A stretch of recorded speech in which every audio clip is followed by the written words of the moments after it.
A function can be thought of as a machine, like this toaster. We put in bread,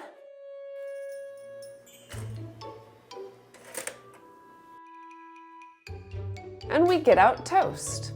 It applies the toasting function to the bread. What if I put in these breakfast pastries?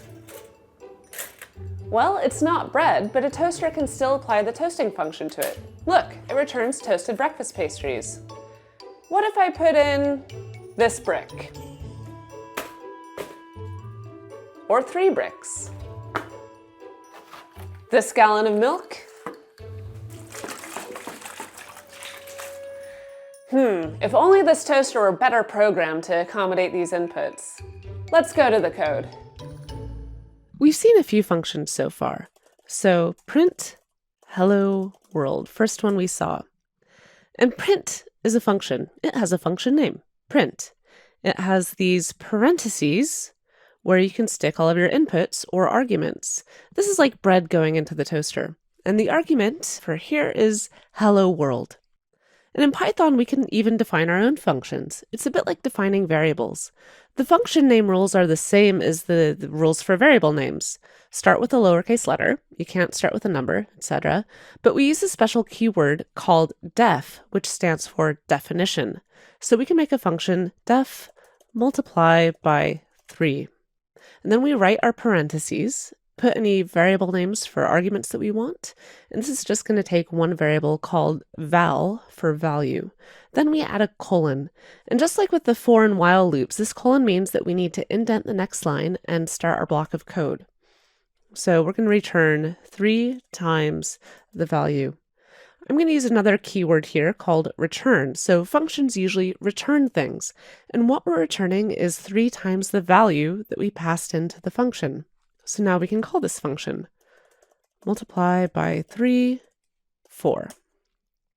And the value that gets returned is 12. We could change this a bit and make a function with 2 arguments, def multiply val1 and val2. And we're going to return val1 times val2. And then if we call it multiply 3, 4, again, the returned value is 12. Now, functions don't always necessarily have to return anything. For instance, we can make a function that mutates or changes a value. So let's define a list A and a function append for my list. MyList.append for. And then we're going to call this on our variable A, and then print A. And we see that the number 4 has been added to the end of this list.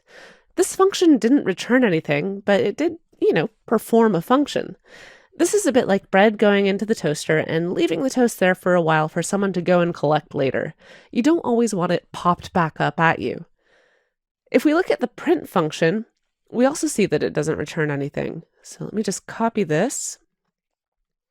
And it prints something to the screen, but it's not popping anything back at you. So what if we printed the returned value of the print function? We see it prints none. So the print function actually returns none. And none is a special Python keyword, like null or undefined in many other languages. It doesn't really have a value. It represents the absence of value. It has its own type, the none type. And in general, you want to be really careful when using none. If you think you're getting a value and you try to operate on it, like none plus 1, you're going to have a really bad time. Oh, my gallon of milk is done.